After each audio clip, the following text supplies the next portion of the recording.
Thank you very much for joining us here today at this session about the youth engagement and youth initiatives. In the several years from now, the youth engagement has become a very important part of the IGF community. And in this session, we would like to put in the spotlights the initiatives that achievements and activity deserves the special recognition.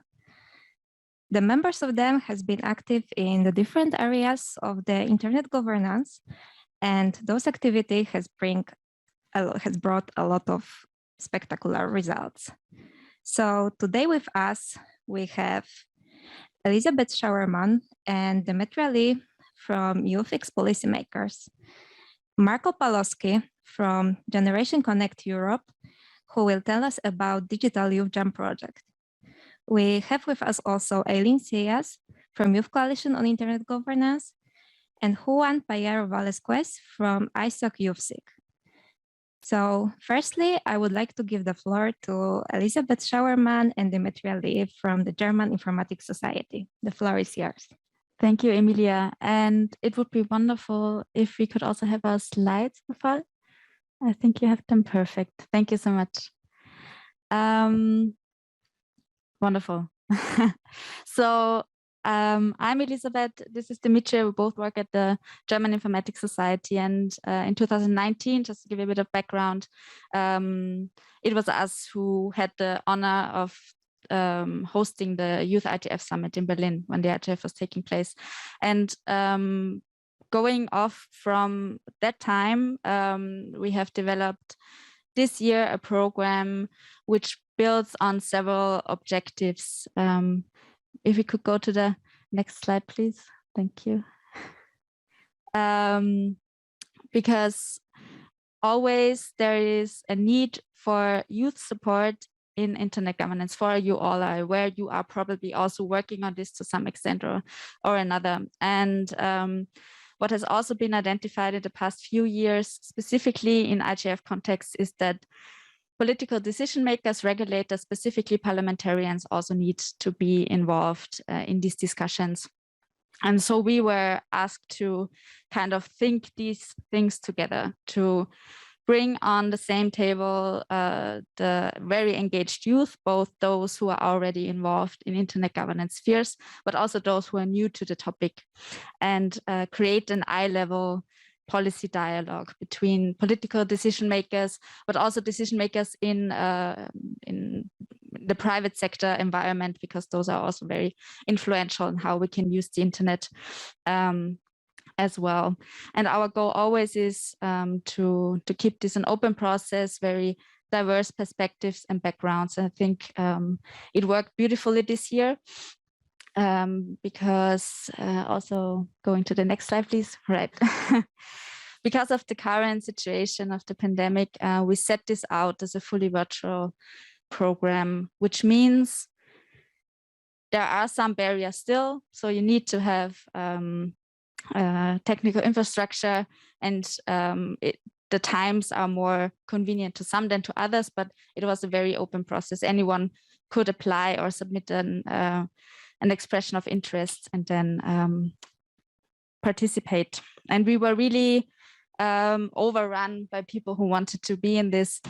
We had over 1,500 applicants from all world regions and from 84 countries in total. And then we had this tough choice of selecting around 60 who were then invited to join this program. We wanted to keep it big enough so that we are not exclusionary, but we have to be exclusionary to some extent, so that the people in the program have the opportunity to really get something out of this, right? And at the same time, while we gathered the young people between 16 and 30 years of age who then participated, we also reached out to parliamentarians, to decision makers, to join us in the different phases, and also technical experts on the topics that I will deliberate on in a minute. And we also, and Demetria will speak more on this later, is that we wanted to structure this in a way that kind of made sense for everyone involved. So we started with a capacity building phase so that everyone could get a shared understanding of what internet governance is, what the context is that we are in, and also on the topics that we are going to talk about. And then we had this policy discussion phase where in several roundtables, the young people and the policymakers were brought together.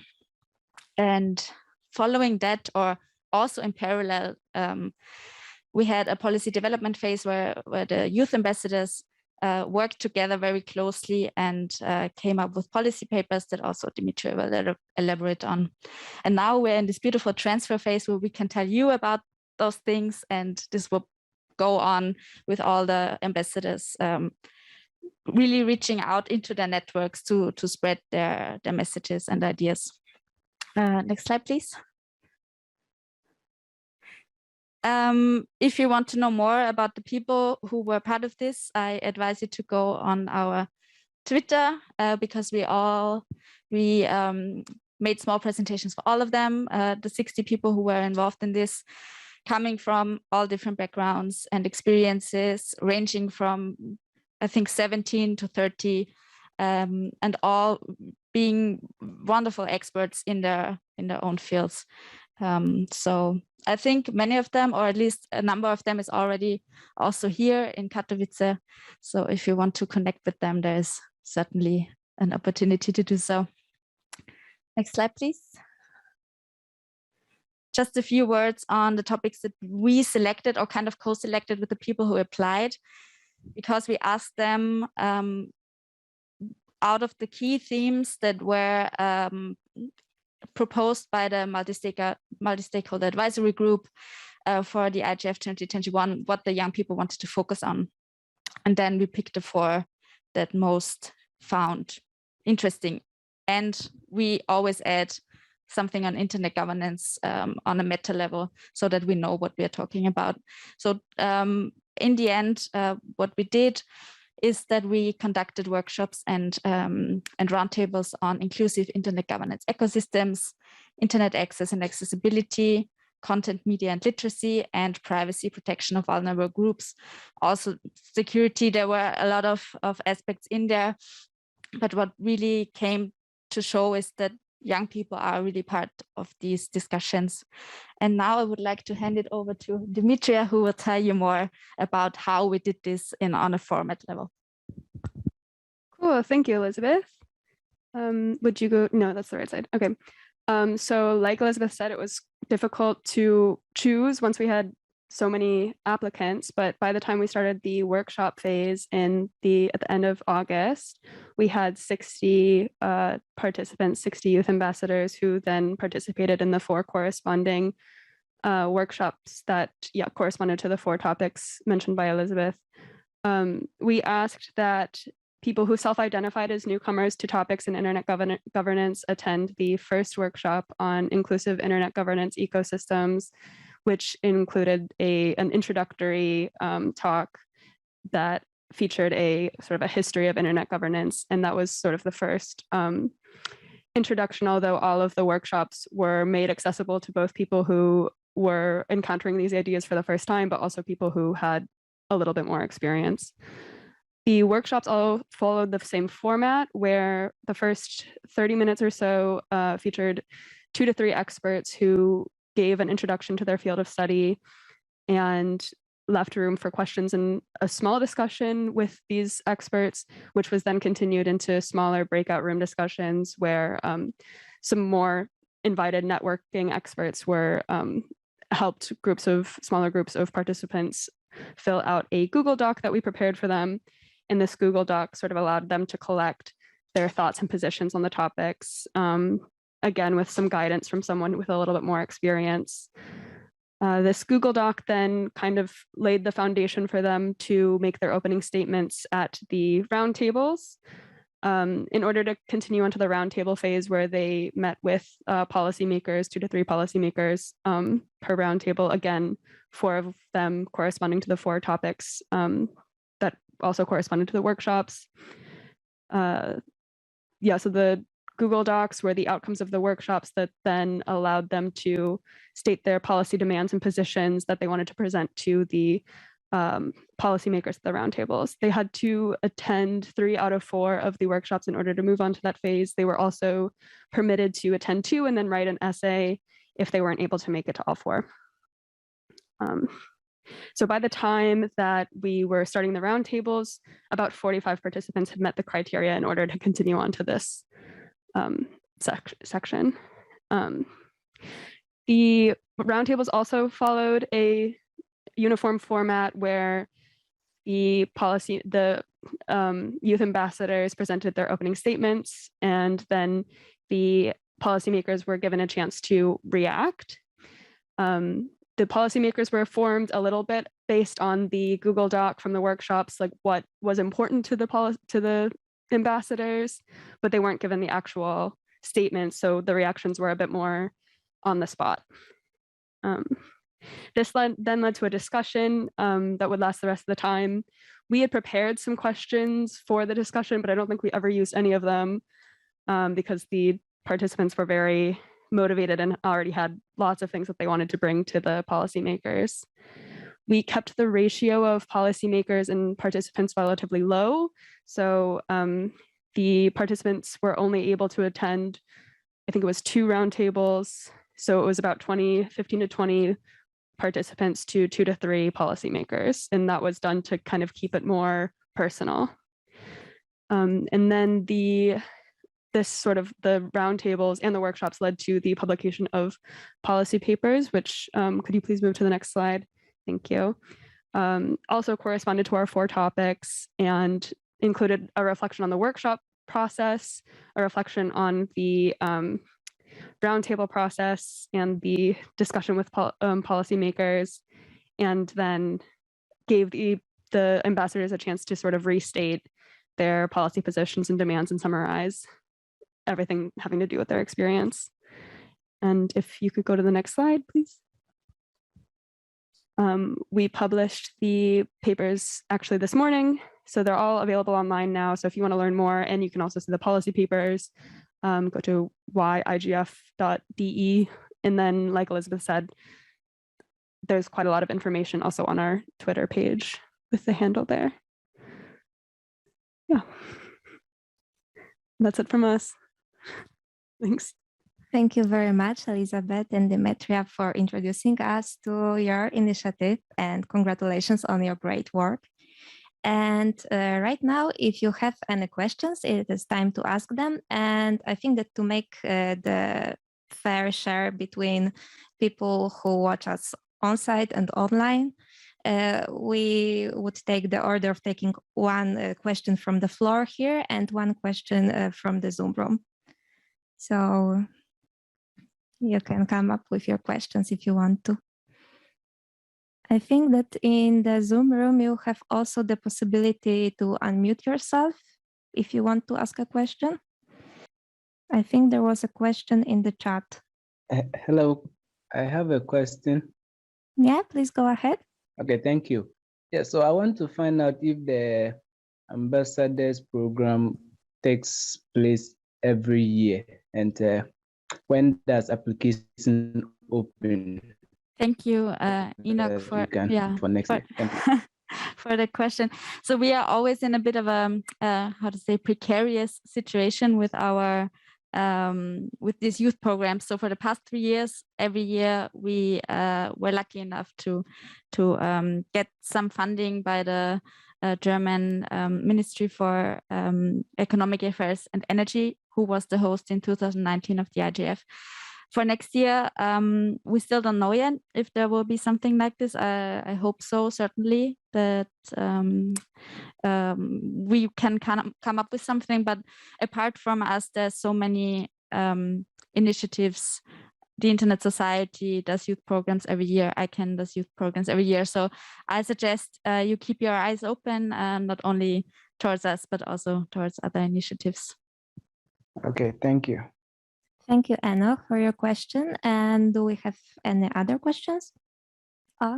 Yes, Shadrach, please go ahead with your question. Okay, so I would like to ask, how is the German Informatics Society's initiative, which has been in place for 3 years now, how is it maybe partnering with other initiatives like the NRIs, maybe the youth IGFs in maybe let's say Africa, maybe Ghana? How best are you maybe partnering with them to maybe assist them to also get to tap into the knowledge that your ambassadors to acquire? So I know of 1 or 2 colleagues who are involved in it. So how would this knowledge and partnership and also resources be brought down to these individuals within those initiatives? Thank you. Thank you very much for the question, which is, I think, a central one to everything that all of us are doing, right? How do we get this on the ground? So in the past, what we have done is to kind of share our learnings for this transfer with the people involved in the program, but also write it down. So for example, in 2019, we had a publication where some of these learnings on how to conduct these youth programs and how to enable people to then go forward and share their knowledge and experience in their own networks and contexts. And I think that's all we can do, is really to work together very closely. So to ask each other, to share our experiences, to invite each other to some speaking engagements or something like that. But I think what really needs to happen, what we can't do, because we don't know the contexts, the political surroundings, and really the questions that the individual people have within them or carry them into the spheres, is that we open this dialogue for people to really get ideas from each other and then apply them to their context. Because I think it would be very much overstepping if I came, for example, to the Ghana Youth IGF and told you how things are done, because I don't know how your contexts are. So it's really important to really support that transfer, but not go overboard in kind of thinking that we know it all and need to share this with everyone. Okay, thank you very much, Shadrach, for your question, and Elisabeth for answering it. And as we don't have much time for more questions, I would like to pass the floor to our next speaker, Marko Paloski, who will introduce us to the Digital Youth Jam project. Marko, the floor is yours. Thank you. Just the presentation. Yeah, perfect. Hi, everyone. I'm Marko Paloski. I'm part of the Generation Connect Europe Youth Envoy group. And we managed to successfully organize the first digital youth jam, which was held on 3rd of December, last Friday. The event was more to gather the European youth leaders and organizations to discuss our Generation Connect Europe Youth Declaration that was drafted and presented in early 2021. Also, this event was main focus to be like a grassroots platform for European youth to gather, discuss, learn, and network from each other. The event served as another step toward the journey of Generation Connect Europe Envoy group to the World Telecommunication Development Conference, which will be held in June 2022, and also the European Year of Youth 2022 as decorated by the European Commission. So the event was, next slide, please. The event was divided in 4 sessions, which were, of course, connected with the youths, but on different thematic topics. The first one was in the youth voices in the policy making. Next slide, please. Here we had relevance of the youth voices in the policy making that has been pointed out in this session by Victoria Savicka, which is the digital consultant in the Europe office for ITU.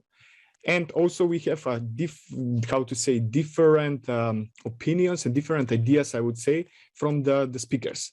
First, I will point out the Bojana Visekruna, which is advisor for creative industries, tourism and science at the office of the Prime Minister from the Republic of Serbia, which she pointed out that the Serbian government are doing promoting and open calls to include youth voices in the policy making with using the public calls like social media. They pointed out that they are using Twitter so they can go to the youth people in a more direct way.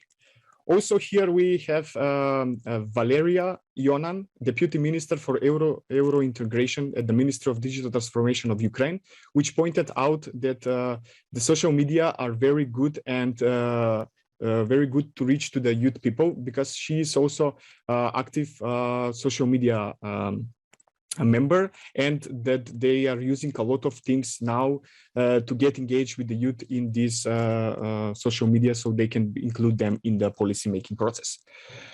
Aubesa Demetria, which was cybersecurity associate at KPMG Norway, has pointed out the importance of including youth in the legislation process regarding the cybersecurity.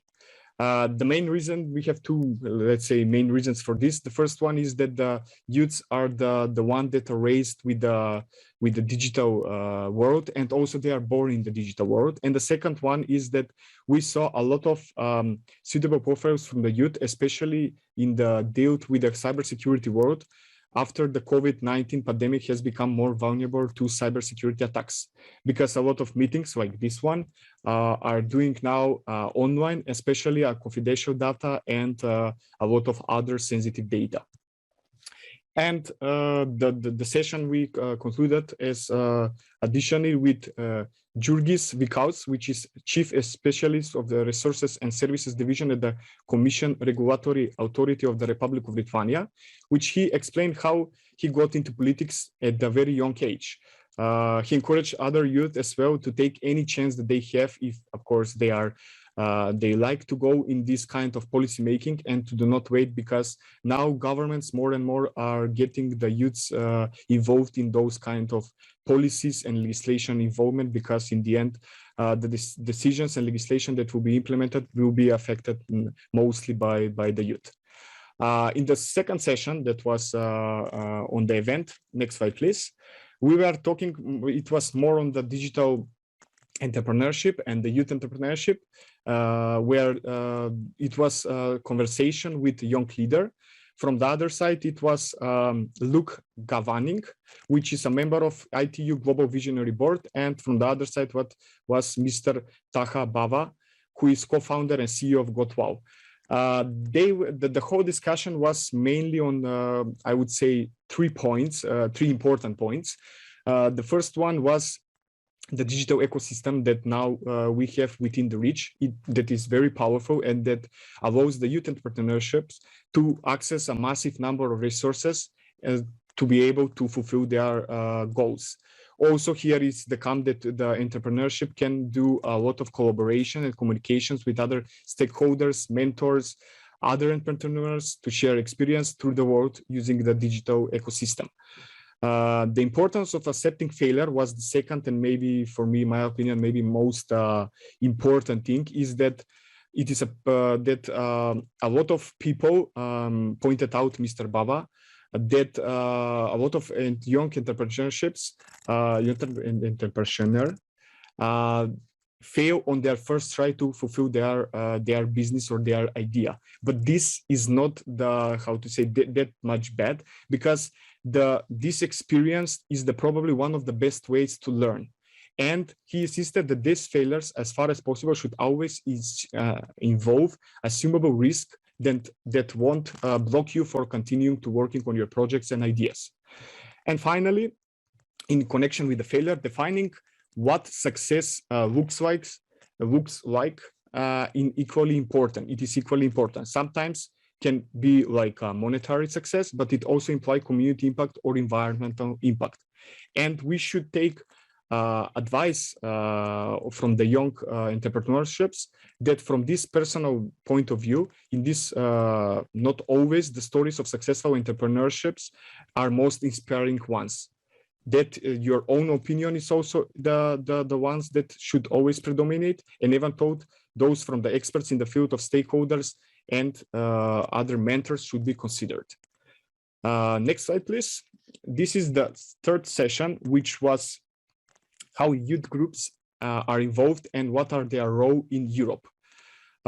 Here we have a few speakers which were pretty good, and it were involving different points, which we can also see in the slides. The first one is that regarding the relevance of importance of impact of the youth engagement, Maria Pia Napoletano, member of the Young European Ambassadors Coordinator at EU Neighbors East, pointed out the value of intergenerational communications and cooperation as the experience of those that have a longer career path can be useful to inspire and guide youth that might have the initiative and the energy, but not a broad perspective as the more experienced expert might have.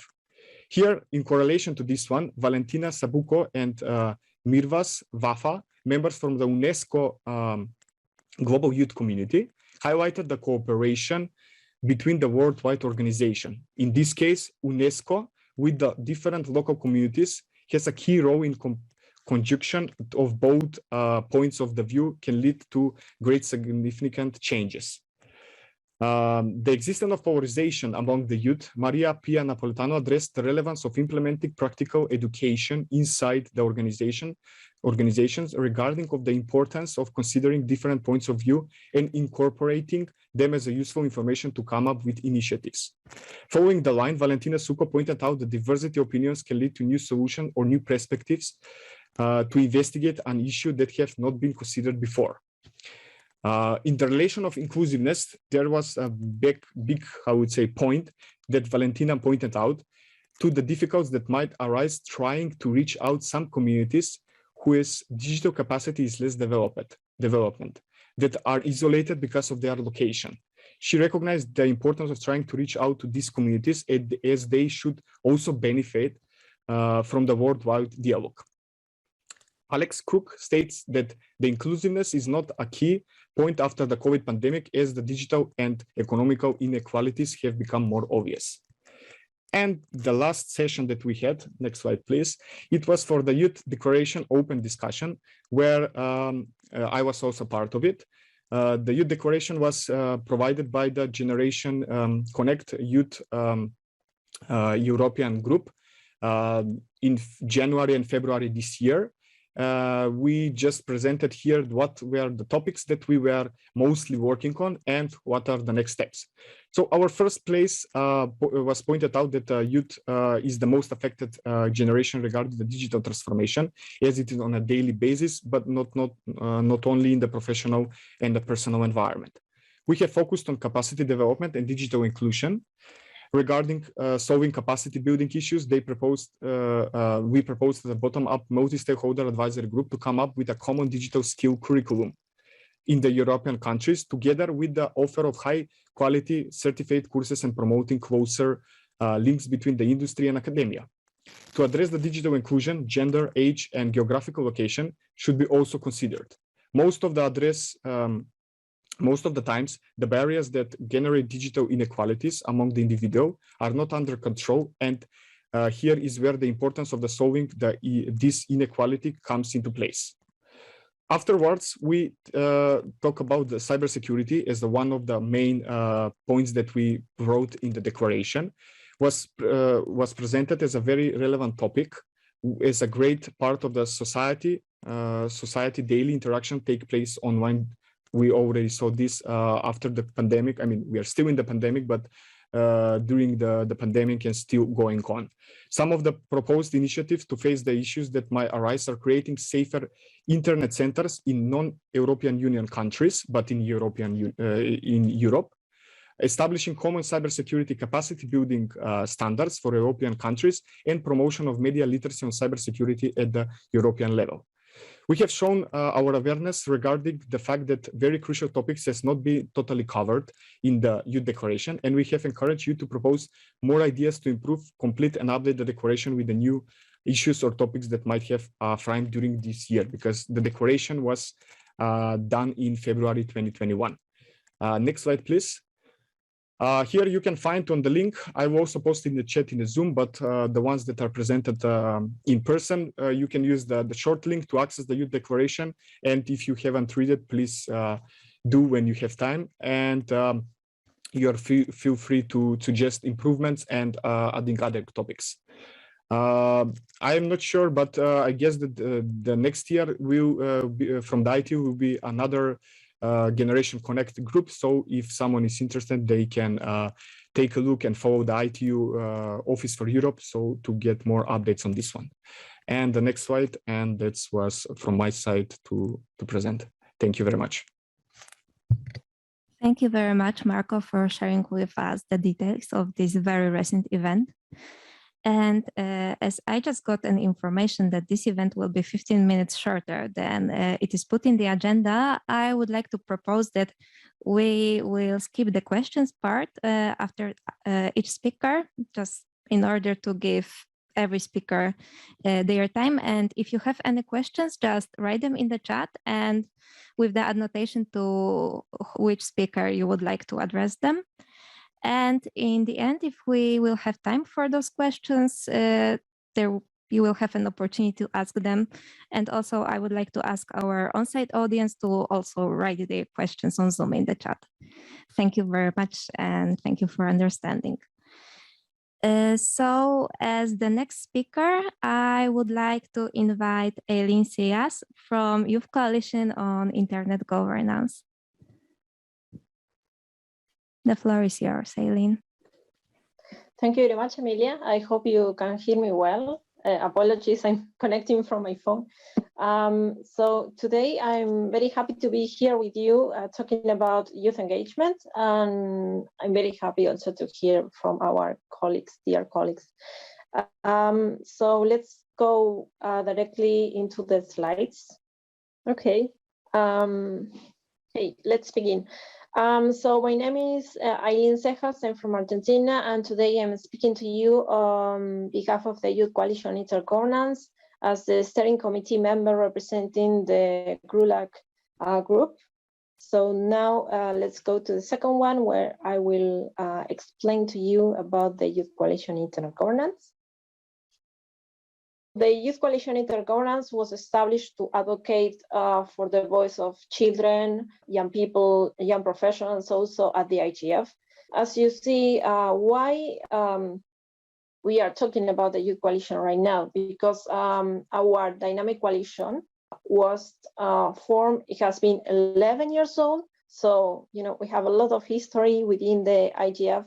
For us, it's the natural space for young, interested people to talk about intergovernance related issues, to think of the IGF as a platform to engage with all the stakeholders in equal footing, to amplify the youth voices on the several topics that are within the umbrella of the youth engagement in intergovernance. So as I was saying, we have every year a meeting slot at every forum to bring together the youth stakeholders from all around the world.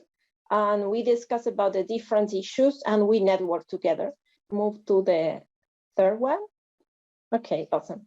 So who can be part of the Youth Coalition Intergovernance? Anyone starting from 18 years old to 35 years old can participate. In order to be considered as a member, you have to join our mailing list. And we also consider that, you know, also young people in the heart. So people that have more than 35 years old can join our mailing list as observers. That means that our dynamic coalition is open to everyone. And you can also join our Facebook group. Of course, I will share the links later. The mailing list is an open space for you. So you can, you know, you can discuss about the topic that you are interested in. You can also share about your youth initiative, activity, or event you are preparing in the upcoming weeks. So you have to see it as your space, so you can build this. You are the builder of the space. As an active member, you can also apply for a position within the steering committee during the elections period. Of course, you can join us on Friday when we will have our session, but just to be very short, taking into consideration the time. Every year we have an elections period within the 6 weeks after the IGF. So anyone can apply who has considered an active member. Everything is on the charter that we have, so you can take a look. And you will you will be applying to represent one of the 5 regional groups recognized by the UN. So let's move to the following one. I imagine you have a lot of questions on how this steering committee dynamic function. So after we have the elections period, the selected candidates are posted on our mailing list. That means that the new steering committee is already prepared to, suggest different activities. We have like a handover. Well, you can imagine that sort of things from the former standing committee. There's also something that I want to share with you, that unlike other dynamic coalitions, we don't have like a chair who decides everything. That means that all steering committee members are in equal position. So everyone proposed different activities for the communities they represent. And here I bring 3 examples. Last year we spoke at the Africa IGF. Both last year and this year we participated at the Youth IGF. And last year and this year also we have a day 0 session at the Youth DIG. And we also talk about with young people from Europe. Other important thing that is relevant to mention is that we participate at the Dynamic Coalitions Coordination Group meetings. That means that, well, if you are aware a little bit about the Dynamic Coalitions, that every month they have their meetings where they propose different activities to strengthen the position of the Dynamic Coalitions within the work streams of the IGF. So in there we represent the youth voice, and we also advocate. Also, well, I think I already mentioned that we have a speaking slot, and for that, every year we submit a report where we explain what we did during the year. By the next year, we will have this place available. Also, we submit like a paper where we will explain what we'll be addressing at the main session of the Dynamic Coalitions. That is happening on a few days from now, so you can also check us there. Go to the following one, please. Okay, thank you very much. So why is important to participate at the Youth Coalition Intergovernance? Well, first of all, to network with like-minded people like you that have the same interest in these topics, or you can also learn about new topics, why not? That's something that I want to mention, that is very important, especially when we are at the IGF, that we build these working groups to submit workshop proposals for the IGF. So that's one thing that we did, for example. And last year and this year, it worked very well because we have several sessions. So that means that the youth is represented at the forum. Other point that is very important is that you can join different youth activities that are happening around the world. And most importantly, that you can advocate for youth participation, jump directly into the YCIG activities. So that's the following, and the other one, sorry. So yeah, this is a photo from 2019 from our Dynamic Coalition meeting.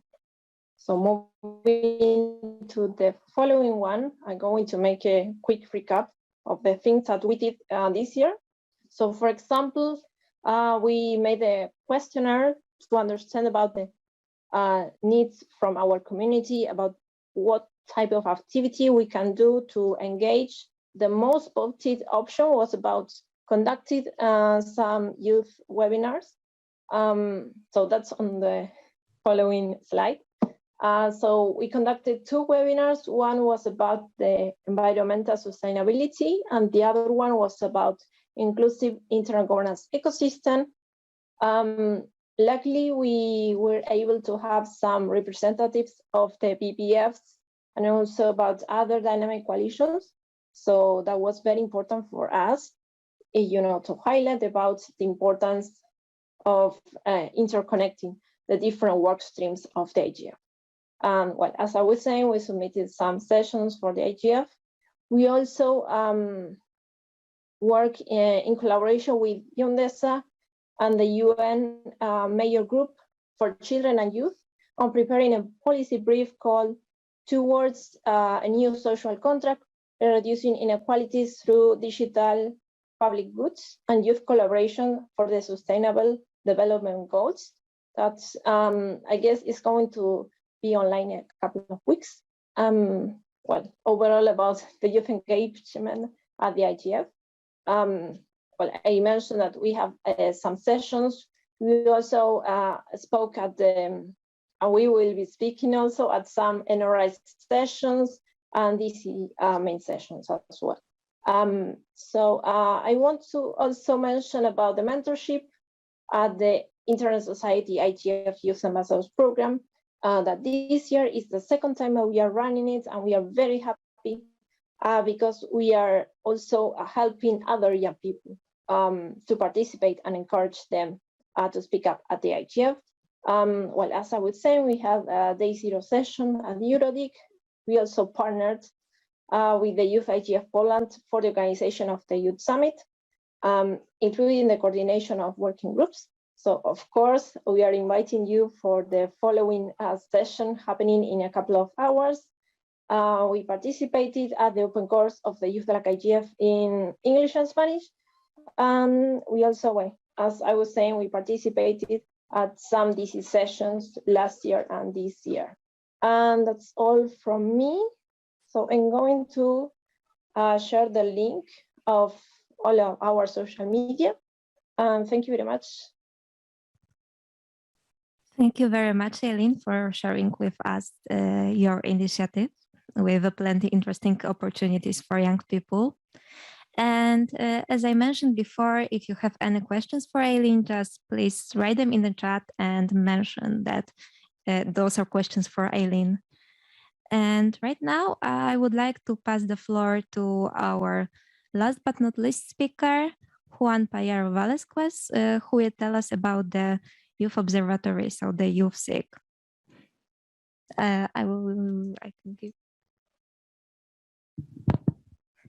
Yeah. Okay, perfect. The floor is yours. Okay. Can you share the...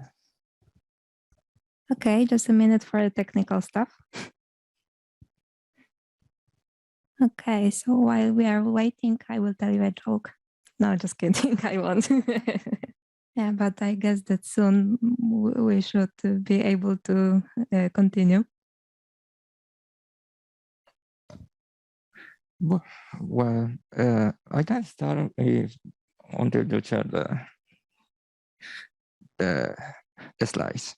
Well, the Youth Observatory born in 2015 after the Internet Governance Forum that was in Brazil that year in João Pessoa, was the result of the reunion of the youth people that was in the Internet Governance Forum that year. In 2015, in December, Youth Observatory formally born. From January and 2016 is the Youth Special Interest Groups from Internet Society. What we do there is to promote initiatives from youth people around the world and to include them in internet governance ecosystems, help them to be more active in the internet governance forums and in regional, locals, and national contexts. Also increase the participation of youth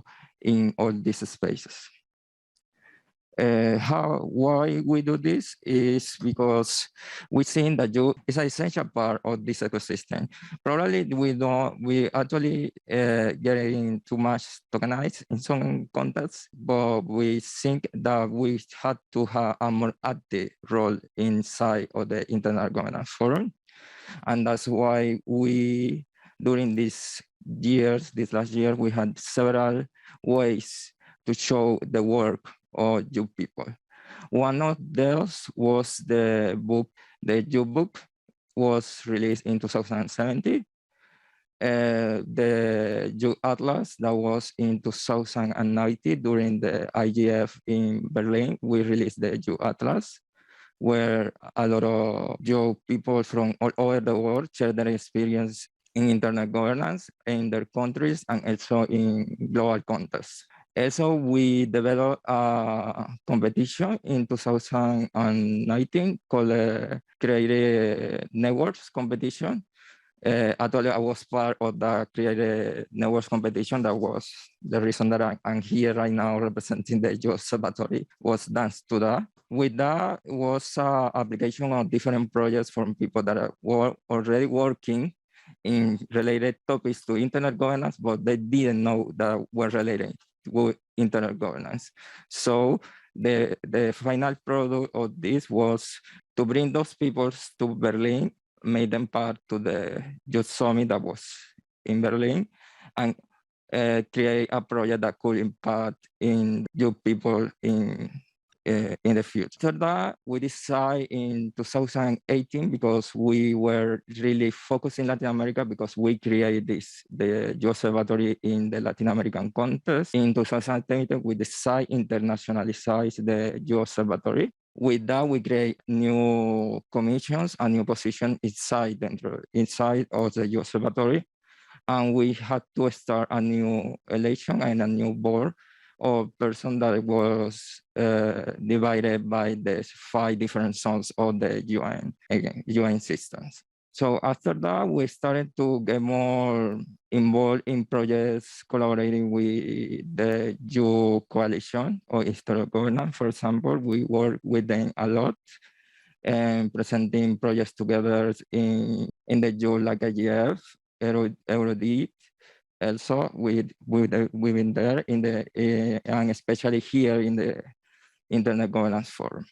This year, we will partner with the Youth Summit project, and we are part of the working groups, organizers or coordinators, and we actually organize pretty much along with them and Youth Coalition all what it is, the Youth Summit of this year. Also continuing with the internationalization, for first time, the Youth like IGF, that the regional IGF from Latin America, was funded by Internet Society Foundation. After 6th edition that happened for first time, and so that allowed us to have a better platform to showcase what we're doing in Latin America, and also to formalize an open course that we started to do last year about internet governance. So now we have a platform like seminar or a school about internet governance, divided in 4 units or things that we think that are necessary and part of the future of the internet ecosystem. Pretty much what we're doing right now with the Youth Observatory. We hope it's still being part of Internet Society as the US Standing Group. We don't know yet if we're going to be the US Standing Group. You are all invited to be part, because we're going to continue incidents in the Internet Governance Forum for sure. Yeah, you can find us in Facebook as Youth Observatory, and in Twitter exactly the same. And yeah, that's pretty much where we have all contests. Thank you to everyone. Thank you very much, and thank you for going on, even though some technical issues. So as I said before, we have a few minutes left, even 80 minutes, so quite a good time. So if you have any questions, I will just ask Rafał if we have any questions in the chat. There's now time to ask them. We'll start with, there are no questions on the chat? Okay, so if any of you has any questions to any of our speakers, please go ahead. Okay, so thank you. My actually is not a question, but as we are talking about the youth initiatives, we've all worked together, YCIG, Youth, SIG, youth, yeah, all the youth initiative, we've all come together. And this year, as the Project Youth Summit will be going on, 4 p.m. We would like to invite all of you, both online and on site here, to meet so that we all come together and discuss issues related to the youth, and that by the time we leave here, we all have some solutions to some of the issues youth face. Thank you. Thank you very much, Shadrach. Yeah, you are all invited. And I'm really so happy that this year we managed to have a coalition of so many youth initiatives. I think it is one of the first time something like this happened. So just feel invited to today's Youth Summit. And I think that we have a question. Yes, it's a comment referring to the same you said, Nicolas Fimarelli, for the recording. I think that these different youth initiatives now are like, we are like centralizing all these initiatives for the first time, I think. In the past, there exists this dynamic coalition, but at the end, we are like, we have like the same objectives in mind in the different youth initiatives. And there are a lot of other youth initiatives that maybe are not here at this session because there are a lot of parallel sessions at the same time. But I could say that from Asia, from Africa, we have a lot of different youth initiatives. But the most important thing is that instead of the pandemic, we could achieve these activities, right? Like virtually, with all the work, and a lot of participants were there in the YouthxPolicymakers, all the organizing team of the Youth Summit. So at the end, it's very important to maintain our engagement. And well, in the future, try to think how to do this as a hybrid thing. And in my opinion, I think that maybe we could think about having some hubs, like physical hubs, and trying to connect these physical hubs. That could be something that will be very appreciated, I think, for the people, because virtual meetings are a little of boring, and people knows that there is another added value when having a physical meeting. And yes, I think that so. My comment is that so maintain the spirit and the engagement, and I think the future of the youth initiative will be that, like more participation, more collaboration, and for sure all these ideas, for example, from the Youth Summit about the messages or the policy papers, are things that are making changes worldwide, because that is the way that you need to have the voices and participate more. And yes, let the leaders or the high level important people to hear our voices. That is the most important thing, I think. Thank you. Thank you very much, Nicolas, for your comment.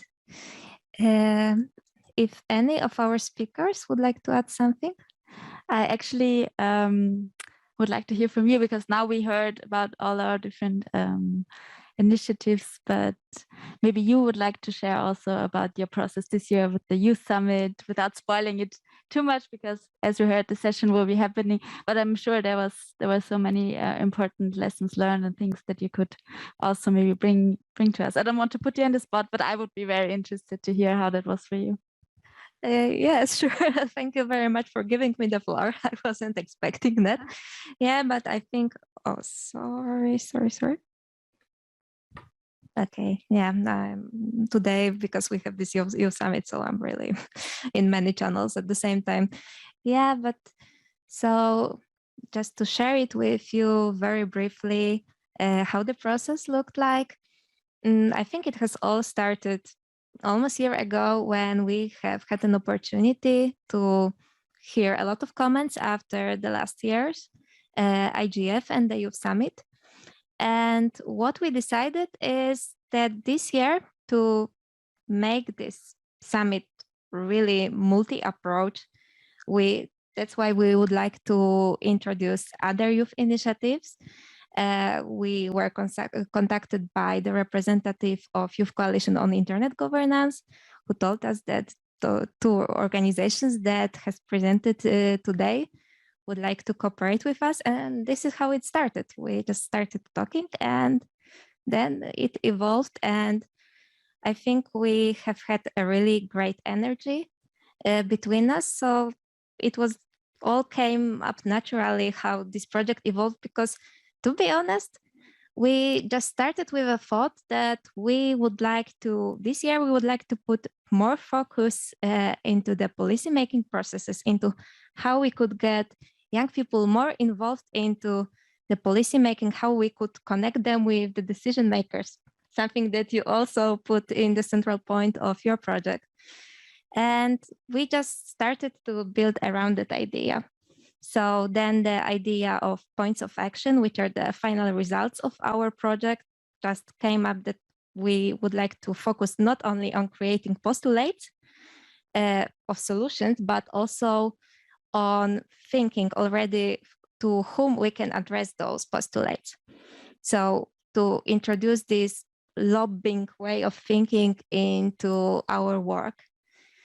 And today at the Youth Summit, we and you will have an opportunity to see the results of our work.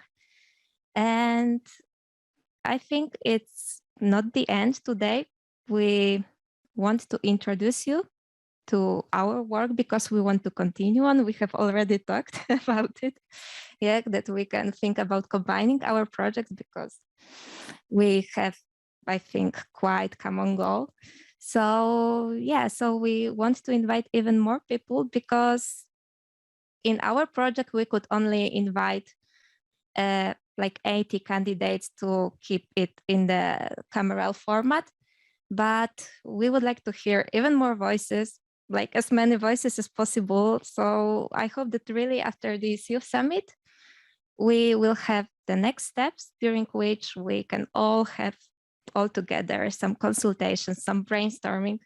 So as it started, it just started with some idea and then it started evolving. We really hope that the same will happen afterwards. Like that. Yeah, Pedro?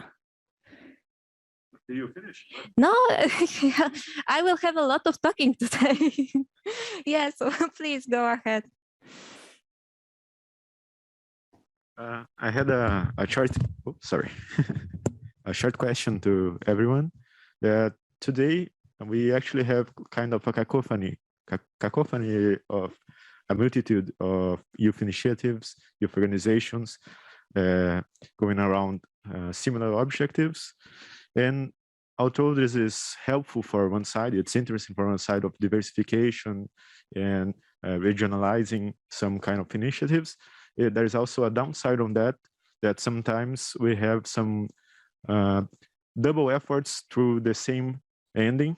So we lose a lot of energy. There are some conflicts between similar projects.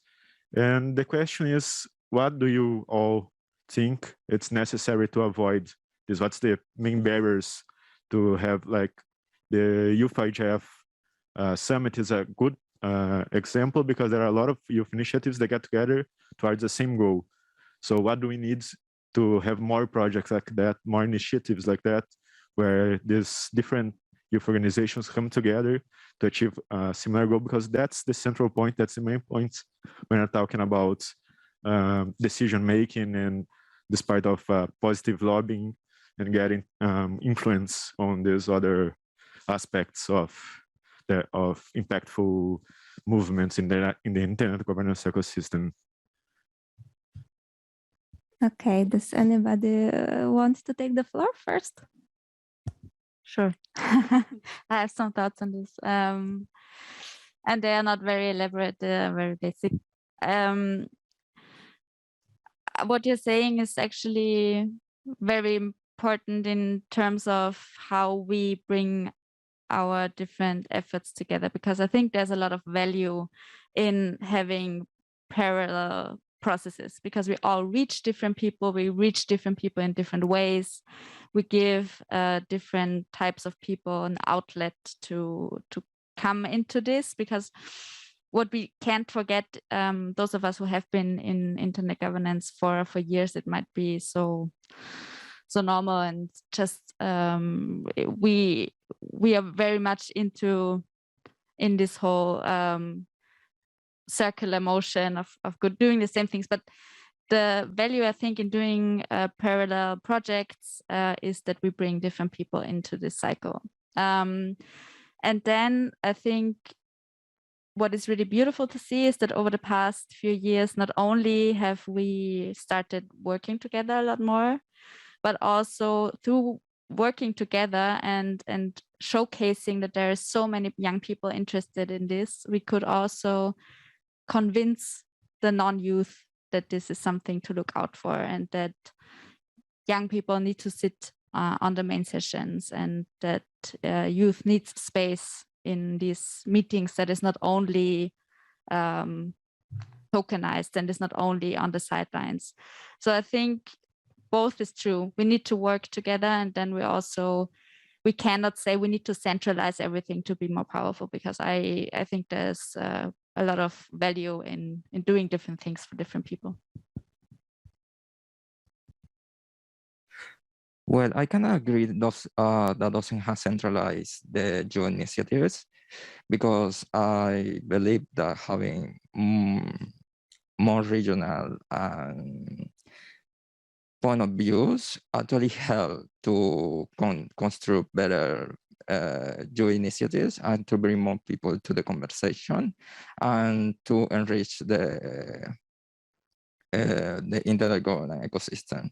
We had to take into account that, for example, the way that we see internet governance in Latin America is probably quite different for what how we see it in Africa or in Europe. So we had to take into account the context, what is developed, what is where we are.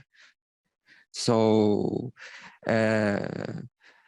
we can work together in some projects, because it's good to work together, because we have similar goals. That is very much being like a new stakeholder in the table. I don't know if very much is, I don't know if that's what we want, but I think we are like targeting to that, to be one of the stakeholders. So, and having that in account, for me, both things are good. Continue working for all sides as different organizations in different regions, and also try to work together. Thank you very much. And if any of our online speakers would like to take the floor.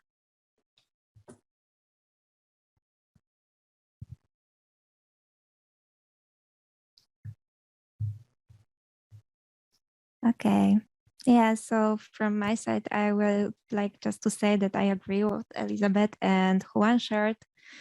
What I think that the most important thing is that in the end, we can all cooperate with each other, we can have a discussion with each other, and that we don't treat each other as competitors, but we are just wanting to share our ideas with each other and take the benefit from all the work that has been done by each initiative. And yeah, I really hope that this IGF, I think it is already happening even in this panel, that we can all, as I said, benefit from our work we have done as different initiatives. Yes, please go ahead. We have 3 minutes, so just for one question. Hello, everyone. This is Daniel Hayat from Pakistan. So I don't have a question, but I have a suggestion. And the suggestion I'm giving is on the basis of all the questions that everybody asked. And if I could summarize it in few words, that is, everybody wants, like we all have the same goal, and everybody wants that we all come together and maybe have some sort of an umbrella, not organization or a community, where all the like-minded people, we can continue the dialogue that we are having today. Because just to give you a reference, for example, at World Economic Forum, we have this community of global shapers. So that continues. The dialogue is continuing there. At St. Petersburg International Economic Forum, we have Friends for Leadership. So we can have something similar here, maybe something like IGF, a youth collective, where all of us come together, share the ideas, and continue this dialogue in the future as well. So this is my suggestion. And it cannot be in the form of organization or maybe a community of like-minded leaders. So that's a suggestion from my side. And we can continue this by communicating with probably the next country, which is going to host the IGF, so we can continue this youth project kind of thing in the future as well.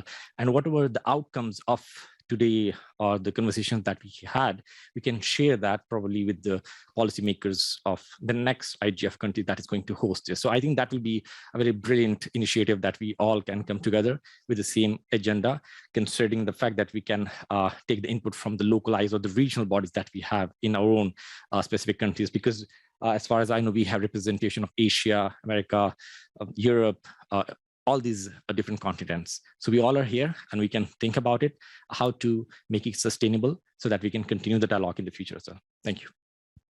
Thank you very much, Daniel. And I think it is a very interesting suggestion that we should definitely explore after the Youth Summit and even during the IGF, because yeah, the goal also of all this work this year would be to have the continuation of it until the next Youth Summit and the next IGF in the Ethiopia, and then in Tokyo, and then I don't remember where is in 2023. Yeah, but I think it's a very interesting thought. So we have only 24 seconds left, so I will just do a quick wrap up. So thank you very much to all our speakers.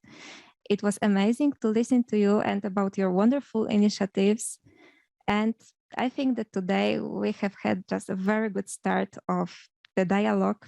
Maybe not a start because it is already on, but we have a great start at this IGF of the Youth Dialogue. So thank you very much.